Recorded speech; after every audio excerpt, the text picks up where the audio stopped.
The first thing I heard after my husband's funeral wasn't condolences, wasn't sympathy.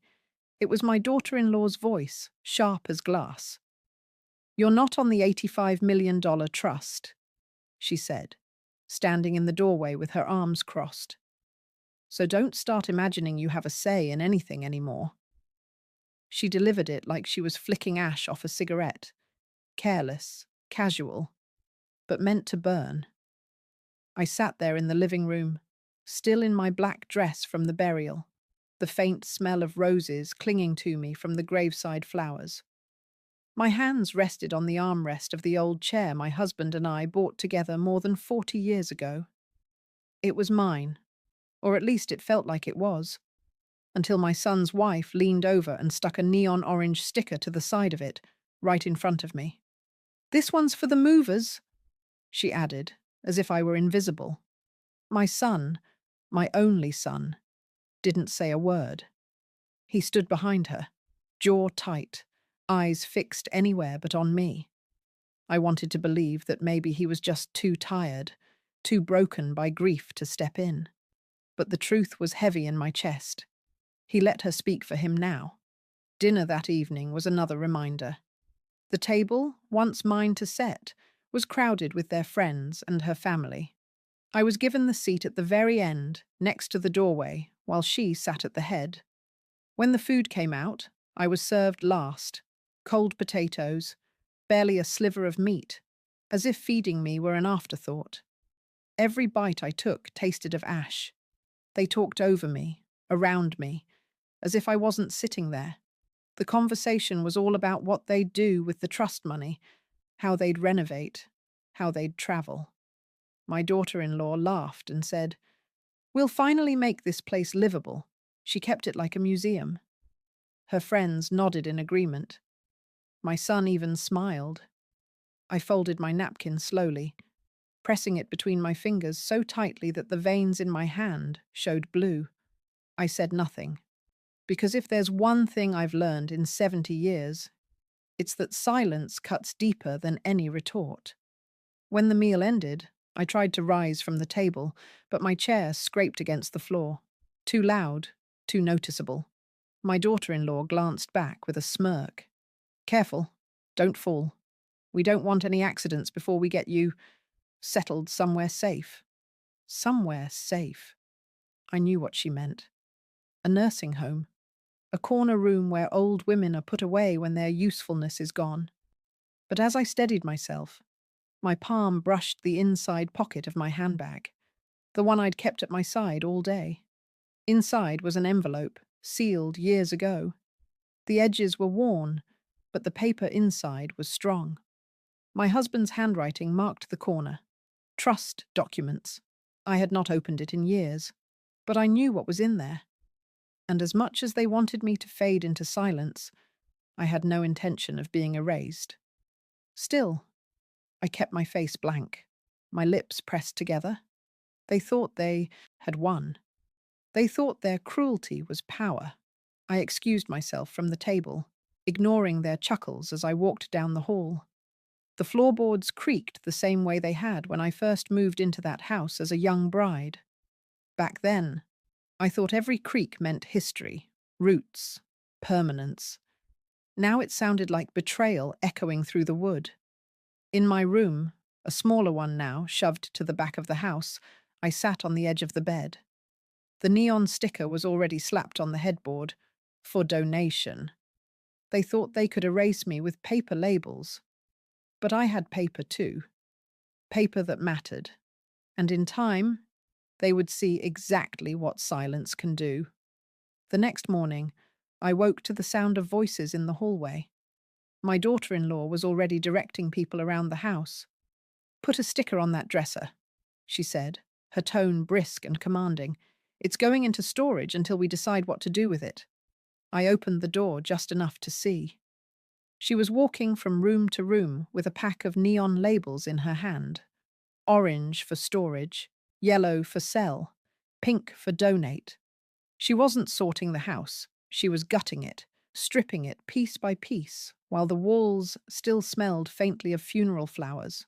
One by one, My life's memories were reduced to tags. The wedding china? Pink? Donate. The grandfather clock my husband and I bought in our first year of marriage? Yellow? Sell. Even the quilt my grandmother stitched with her bare hands, her initials still embroidered in one corner, was marked with orange. This one's mine, my daughter-in-law announced, as she slapped a sticker on a carved wooden jewelry box my husband had gifted me on our 15th anniversary. She said it with the same mocking tone she'd used the night before, and the words cut deeper because my son was standing beside her, saying nothing. He used to fight for me. When he was little, if someone teased me at the market for wearing old shoes, he'd puff up his chest and glare at them like a soldier defending his post. Now, he stood silent while his wife picked my life apart, piece by piece. By noon, she had reached the living room. She dragged my favorite armchair, the one where I nursed my son through fevers, where I read him bedtime stories, into the center of the floor and plastered a pink sticker across the back. "Donate," she said. "It smells like mothballs." Her friends laughed. One of them muttered, "You can always buy something new once the trust comes through." I felt something inside me tighten, a knot pulling itself into place. That evening, I found my bedroom had changed again. The larger bed I'd shared with my husband was gone. In its place was a narrow cot, pushed against the wall. My dresser was emptied. My clothes folded into cardboard boxes labelled with my name in black marker, as though I were a guest overstaying her welcome. The words on the box stared back at me. M-O-M, not even my name, just a category. When I confronted her in the hallway, she didn't even flinch. "We're making space," she said, her smile sharp. "Besides, you'll only be here a little longer. It's better to get things ready." Her voice carried the same message every action had spelled out since the funeral. "You don't belong here anymore." That night, as I tried to sleep on the cot, I overheard them laughing in the kitchen. "She thinks she's still important," my daughter-in-law said, her voice low but clear through the thin walls. "But she has nothing. No seat at the table, no claim. Once the trust is ours, she won't even have a say about her own funeral arrangements." My son chuckled in agreement. I turned to the wall, pressing my hand against the wood as though I could stop the sound from seeping through. But it wasn't the words that broke me. It was the absence of his defense. The next morning, the final insult came. My daughter-in-law opened my door without knocking, tossed a pamphlet onto the bed and said, "Look into these. Senior living communities. Some even have game nights." Then she walked out, leaving the pamphlet lying on my blanket like a death sentence. I picked it up slowly, staring at the glossy pictures of smiling old women holding bingo cards, their eyes hollow behind the forced cheer. That's what they saw for me. A corner room in a sterile building, days filled with nothing but waiting. But as I set the pamphlet down, my eyes drifted again to the envelope in my handbag. They thought their stickers, their boxes, their insults would erase me. But the paper I held, the one I had safeguarded for decades, wasn't a sticker. It wasn't a label. It was a signature. And signatures hold power they had clearly forgotten. I wasn't always this quiet. There was a time when my voice carried weight, when every decision in our household began with a conversation across the kitchen table. Back then, we didn't have millions. We had a rented apartment with leaky pipes and a second-hand couch that sagged in the middle. My husband had ideas, though. Big ones. He dreamed of building something. An empire, he called it. And while the world saw him as the ambitious one, the visionary, they never knew the truth. Without me, none of it would have existed. I still remember the night he came home, eyes bright with an idea. He wanted to buy a small piece of land. Nothing special, just a stretch of dirt on the outskirts of town where he believed a new factory could rise. The bank laughed him out of the building when he went for a loan. Too risky, they said. He came home crushed, pacing the floor, muttering that it was over. That was when I reached into the drawer of our nightstand and pulled out the deed to the small property I had inherited from my parents. It wasn't much, but it was enough to use as collateral. "Use mine," I told him. "They'll take it. We'll risk it together." He stared at me like I'd lost my mind. "What if it fails?" "Then we start again," I said. "But we'll fail together, not apart." The bank didn't laugh the second time. They approved the loan. And that land? It became the cornerstone of what grew into an $85 million fortune. People forget those things. My son doesn't remember the nights I stayed up sewing clothes for neighbors to earn extra money while his father poured every dime into machinery. He doesn't remember me taking in laundry so we could pay the mortgage when the first quarter nearly bankrupted us. But I remember. I remember every blister, every sleepless night, every meal stretched thin so our boy would never go hungry. And when the business finally found its footing, I was there drafting the first trust documents with our lawyer. My husband and I sat across the polished desk, and I listened carefully as the lawyer explained how to protect assets, how to ensure stability for the future. "Someone needs to be the settlor," the lawyer said, "the one whose authority remains absolute. Without that role, this trust could be manipulated, altered, even dissolved by others." My husband looked at me. I looked back at him. "She should be," he said, pointing to me. "This empire began with her sacrifice. If anyone deserves to hold the foundation, it's her." I didn't protest. I signed where the lawyer pointed. The ink dried quickly on the page, but I didn't realize then how much power that single signature carried. Years passed. The empire grew. The trust swelled. And I tucked those documents away in a sealed envelope, never feeling the need to remind anyone what they contained. My husband and I had an understanding. We were a team, two halves of a whole. But teams fracture when memory fades. My son grew up surrounded by comfort, blind to the struggle that built it. He saw the finished empire, not the scaffolding of sweat and sacrifice underneath. To him, the money was an inheritance, his by right. To his wife, it was a prize to be claimed, a throne to be sat upon. Neither of them knew the ink on those papers still bore my name. Sometimes I wish I had told him when he was younger. Sometimes I think, if he had known, he might have respected me more, listened more. But silence felt like dignity. I didn't want to boast, didn't want to remind the world of my sacrifices. Now, that silence had been mistaken for weakness. But soon, very soon, the truth would resurface. And when it did, the empire my daughter-in-law thought she controlled would shift beneath her feet. Because the settler wasn't my husband, the settler was me. The day after my daughter-in-law slid that pamphlet across my bed, I walked to the bank. Not with anger in my stride, anger wastes energy, but with the steadiness of someone who has already decided what must be done. I wore a plain navy coat, one my husband used to tease me for keeping so long. "You'll be buried in that thing," he'd laugh. "Maybe I will," I thought as I buttoned it that morning, "but at least I'll be buried standing tall." The bank's marble lobby smelled of polished wood and faint disinfectant. I approached the counter and quietly asked to see an old acquaintance. Mr. Rosen, a lawyer who had handled the trust documents decades ago. When he appeared, his face softened with recognition. "Mrs. S," he said gently. "I'm so sorry for your loss." I nodded, gripping my handbag tighter. "I need to review some documents," I said. "The original trust, the drafts, everything with my signature."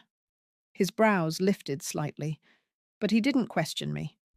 He led me into a quiet office with dark leather chairs. From a secure cabinet, he pulled out a thick folder, its edges yellowed by time. He laid it carefully on the desk in front of me. I opened it with hands that didn't tremble, though my heart pounded.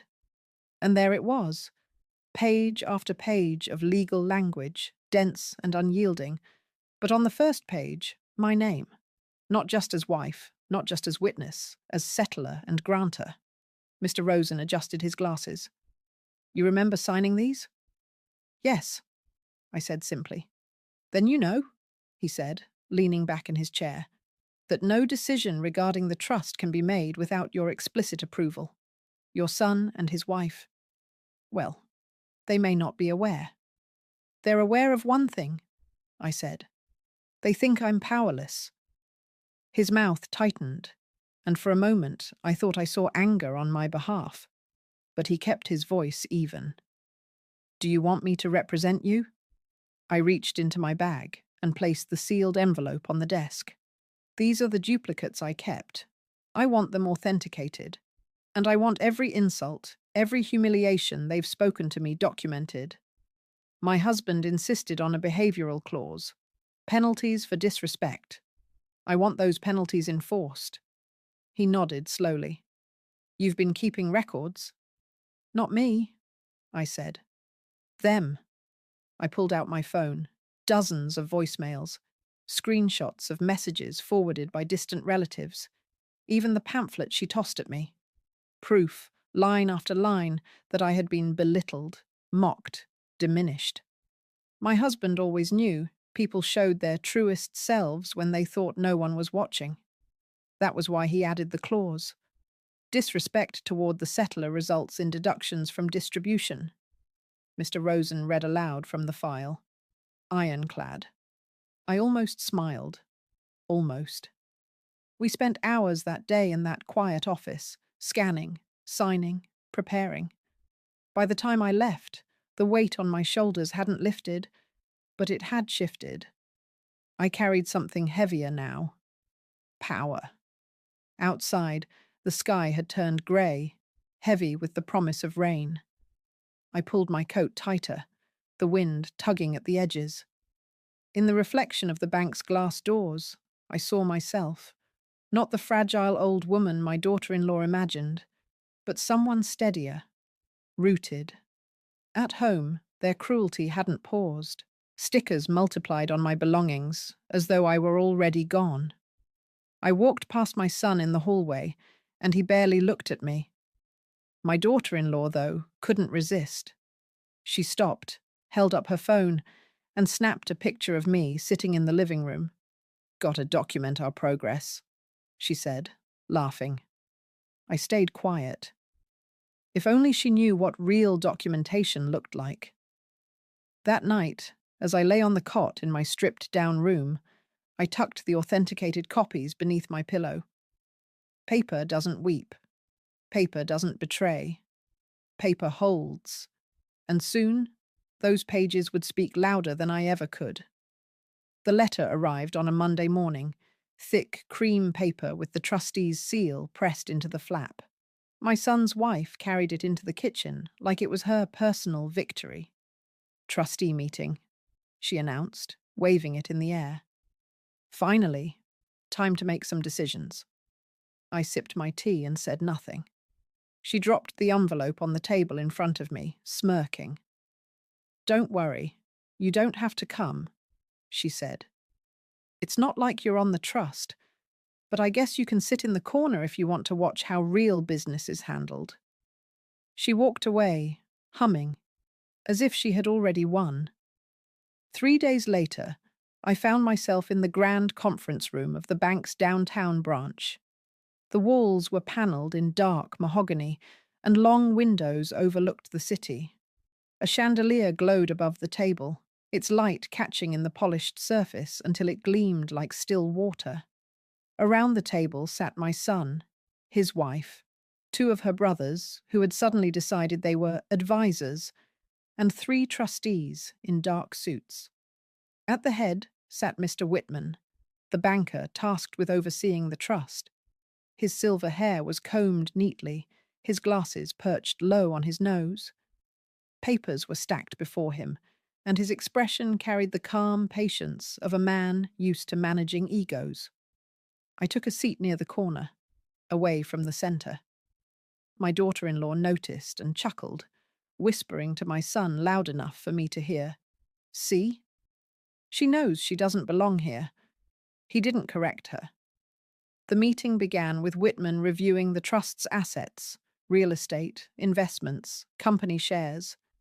$85 million, spoken in the measured cadence of numbers that carried no emotion for him, but seemed to pulse with greed for everyone else. My daughter-in-law leaned forward eagerly. We'll want to start renovations on the estate immediately. Modernize everything. Tear down those awful cabinets. And of course, allocate funds for a vacation home. My parents have their eye on Lake Tahoe. Whitman lifted his head slightly. All decisions must be approved by the appropriate parties. Appropriate parties? She repeated, laughing. We're the only ones who matter. Her eyes flicked toward me. Doesn't count. My son cleared his throat, trying to sound authoritative. Yes, my wife is right. We'll be moving forward with renovations, liquidating some stocks to fund new ventures, and arranging monthly stipends. There's no reason to delay. He said it so smoothly, so confidently, as though I were a shadow, an afterthought. Whitman held up a hand, halting his speech. Before we continue with any proposals, we must first review the provisions and confirm signatures. My daughter-in-law smirked, folding her hands together. Oh, go ahead.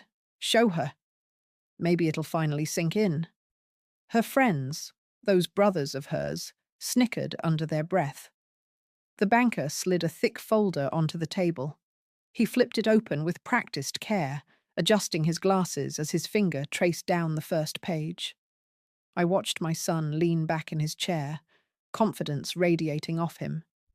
He thought this was the moment I would be erased in black ink, that my name would appear nowhere, that his wife's words would be proven right in front of me, in front of strangers. But I had sat across that desk with my husband all those years ago. I knew exactly what was in those papers. The tension in the room thickened. My daughter-in-law reached for her phone under the table, already preparing a message, no doubt planning to announce her victory before the meeting even ended. Mr. Whitman cleared his throat. Now, he said, before we proceed, it must be noted that all decisions require the explicit approval of the settlor. The room went silent. My son frowned. His wife tilted her head in confusion. And then Whitman lifted his gaze from the paper and looked directly at me. Mrs., he said, that would be you. The sound of my daughter-in-law's phone clattering onto the table was louder than the chandelier's crystals trembling above us. The words seemed to hang in the air, suspended between the chandelier's light and the polished wood of the table. All decisions require the explicit approval of the settlor. Mrs., that would be you. For a moment, nobody moved. The ticking of the banker's gold wristwatch sounded like a hammer striking steel in the silence.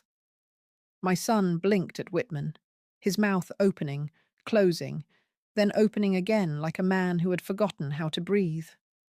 My mother? He stammered. That's not possible. My father, he created the trust. Everyone knows that. Whitman didn't flinch. He adjusted his glasses and tapped the page with a neat, manicured finger. Your father executed the documents, yes, but the trust settlor, the originator, the one whose approval is indispensable, was, and remains, your mother. Her signature here is definitive. Without her consent, no actions may be taken. My daughter-in-law let out a sharp laugh, brittle and disbelieving. That's ridiculous. She didn't even work. She doesn't know how any of this functions.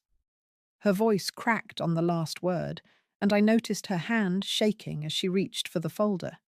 Show me. Show me the page. Whitman turned the folder toward her, sliding it across the table so she could see the first document. There, in neat black ink, was my full name, written with the same steadiness I had carried decades ago when I signed it. The room tilted for her. I could see it in her face, the certainty draining out of her, replaced by a dawning horror. She shoved the folder away, as though the ink itself burned her. This, this must be a mistake.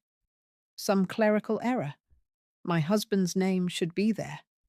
Whitman shook his head calmly. No mistake. Your father-in-law deliberately chose this arrangement. He insisted that the foundation of the trust remain with his wife. I have the transcripts of our meetings, the original drafts, even his letters on file confirming it. My son's voice broke through, louder now, desperate. Why wouldn't he tell me?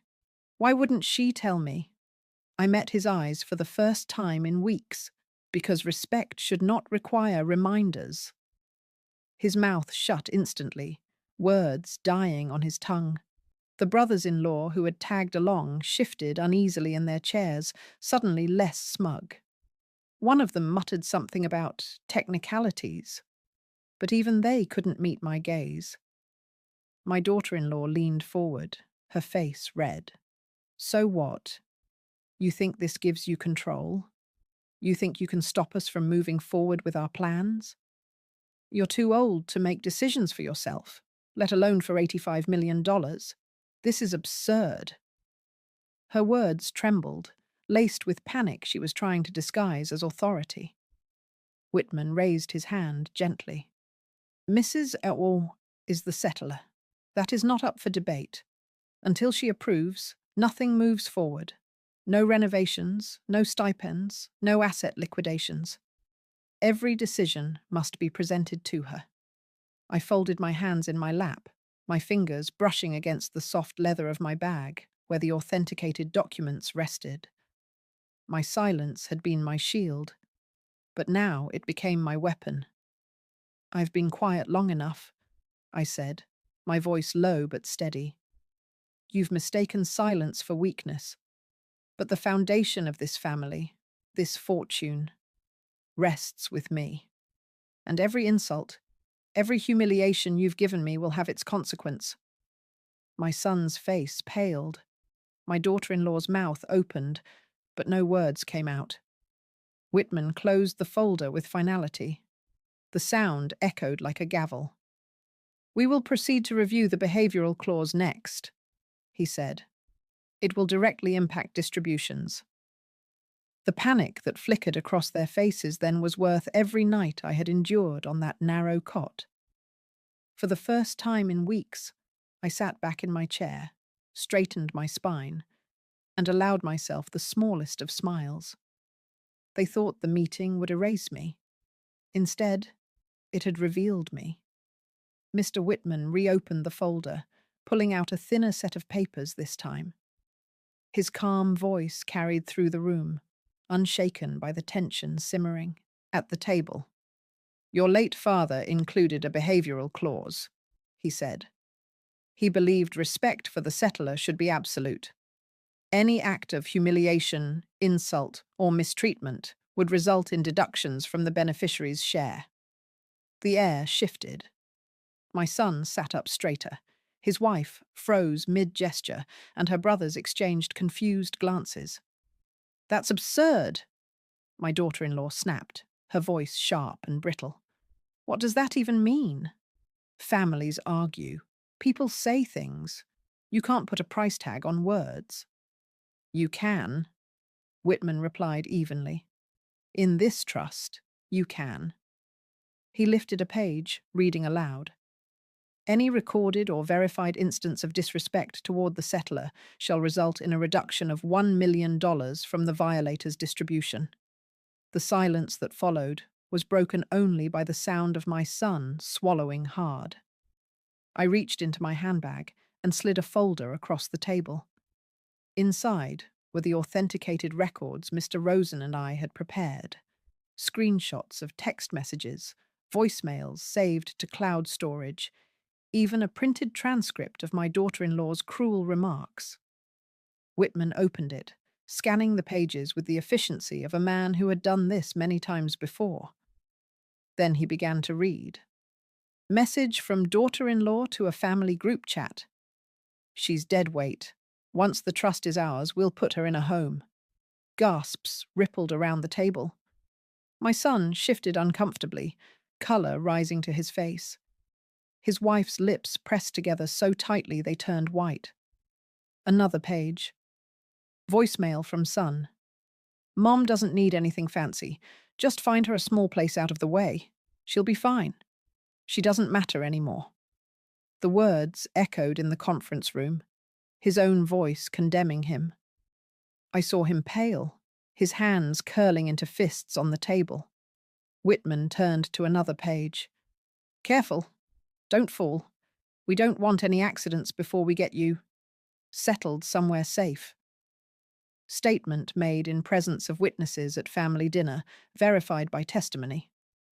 The banker looked up. His expression remained neutral, but the silence was suffocating. 3 documented insults, that is 3 million deducted. My daughter-in-law slammed her hand on the table. This is insane. You can't take our money over a few harmless comments. She's twisting everything. Whitman raised a brow. These are your words, Mrs. Quietest. Verifiable, recorded. This is not interpretation, it is evidence. She looked to my son, desperate for backup. He stared at the table, jaw tight, refusing to meet her eyes. I leaned forward slightly, my voice calm, but cutting. Respect isn't optional. Your greed made you careless. You thought words meant nothing. But words have weight, and now they'll cost you. Whitman closed the folder with deliberate care. As of this review, $3 million will be deducted from your combined distribution. Further, review of additional evidence may increase that amount. The colour drained from her face. My son finally looked at me, and in his eyes I saw something I hadn't seen since he was a boy. Fear. Mother, he whispered, you can't mean to go through with this. It's family. I met his gaze steadily. Family doesn't erase me. Family doesn't humiliate me. You chose your path. Now you live with it. The room remained silent, the weight of consequence settling on every shoulder but mine. For the first time since the funeral, I felt taller. Not younger, not stronger, but undeniable. They had mistaken me for fragile. They had mistaken silence for surrender. Now, every word they had thrown like a weapon came back to strike them. And this was only the beginning. The meeting adjourned with no laughter, no victory speeches from my daughter-in-law, no smug nods from her brothers. They filed out of that mahogany room as though the air had grown too heavy to breathe. I didn't move right away. I stayed seated, letting the weight of silence linger, watching my son rub the back of his neck as though searching for words that would not come. Mr. Whitman gathered his papers into a neat stack. Mrs., he said softly, you have full authority. If you'd like to make immediate amendments to residency arrangements or asset allocations, the trustees will honour them. I nodded once. My voice didn't shake when I said, they will vacate the estate within 48 hours. Their keys are to be collected. Their access to any trust cards or accounts is revoked. The pen scratched quickly across his notepad. It will be done. When I finally rose, my daughter-in-law was waiting in the hallway, pacing like a cornered animal. Her face was flushed red, her eyes wide. You can't do this, she hissed. We have a life here. Our friends know this house. This estate. It belongs to us. I met her fury with calm. Number it belonged to your father-in-law, and then to me. You never built it, you never earned it, and you certainly never respected it. Her mouth opened, then closed. Rage without a weapon is just noise. 2 days later, a moving truck pulled into the driveway. I watched from the upstairs window as boxes were carried out. boxes they had filled with my belongings only weeks earlier. Now it was their turn. I walked through the house slowly as they packed. The neon stickers were still plastered across furniture and cabinets, a carnival of greed in every corner. One by one, I peeled them off. The sound of tearing paper was strangely satisfying, like undoing curses. Each sticker went into the trash, a testament to their arrogance crumpled into nothing. My son tried to reason with me once, pulling me aside near the staircase. His face looked older than I remembered, tired in a way that came not from grief, but from defeat. "Mom," he said quietly, "we didn't mean it wasn't supposed to go this far. Melissa she got carried away. Don't take it all from us." I searched his eyes, hoping for a glimmer of the boy who once defended me at the market, the boy who believed I could do no wrong. But all I saw was a man who had chosen silence when it mattered. "You took it from yourself," I said. "Every word you let her speak unchecked. Every laugh you joined in. It was a withdrawal. And now your account is empty." His shoulders slumped, and for the first time, he looked small. That evening, when the trucks finally pulled away, the house was quiet. Too quiet. But it wasn't the silence of erasure anymore. It was the silence of reclamation. I walked into the garden, the one place no sticker had reached. In the far corner, the rose bush my husband had planted still clung stubbornly to life. Its leaves were dusted with neglect, petals curling at the edges. I knelt, pressing my hand into the soil, cool and familiar. With the other hand, I tipped a watering can over its roots, the water soaking deep into the earth. "You're home now," I whispered. The moonlight fell across the garden, silvering the air, and for the first time since burying my husband, I felt something that almost resembled peace. They thought they could strip me bare, leave me with nothing but a pamphlet and a cot. Instead, I had stripped them of money, of pride, of the home they thought was theirs. And I wasn't done yet. In the days that followed, I moved through the estate as though rediscovering a home I had once been a guest in. Without their laughter, without their stickers, the walls seemed to breathe again. But power without purpose becomes poison. My husband used to tell me that. So instead of sitting in victory, I began planning what to do with what they thought they had stolen. The first decision came easily. I would honor the sacrifices that built the fortune, not the greed that tried to consume it. I visited Mr. Rosen again, sitting across from him with a small notebook filled with ideas. "A portion of the trust," I told him, "goes to scholarships, not for the wealthy or the privileged, for the children of widows, for the ones who, like me, were told to make do with scraps while others built their dreams." He nodded, jotting it down. "Another portion," I continued, "goes to a foundation for elderly independence. Not nursing homes, not places to lock people away, but programs that let them live with dignity, in their own homes, with their own choices." He smiled at that. "I think your husband would have approved." I allowed myself a small smile in return. He knew me well enough to know this is exactly what I'd do. Word spread quickly, faster than I imagined.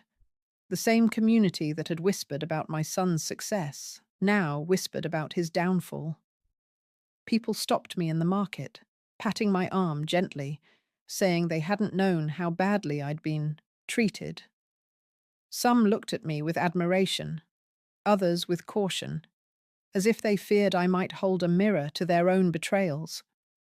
I didn't need their approval. But I won't deny the warmth of being seen again.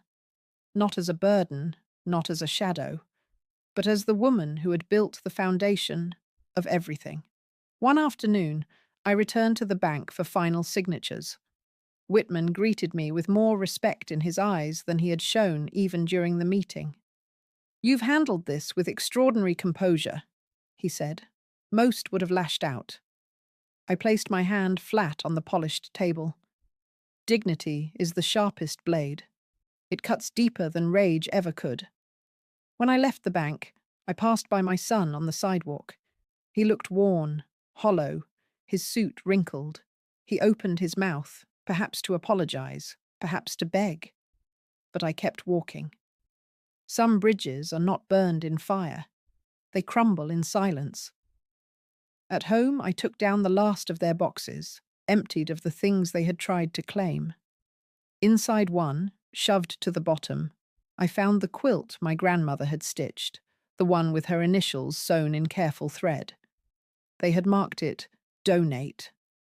I held it in my arms, pressing my face into the fabric. The smell of cedar lingered faintly. That quilt had warmed my childhood, shielded my son's crib, comforted me through sleepless nights.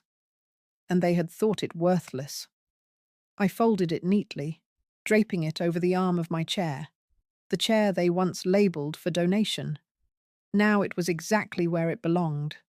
The estate is quiet now, not empty, never empty, but filled with the echoes of a history I refuse to let anyone rewrite. On the wall of my study hangs a frame. Inside it rests the first page of the trust documents, my signature bold and unshaken despite the decades. Above it, in smaller glass, I placed one of the neon stickers they had plastered across my furniture. Donate.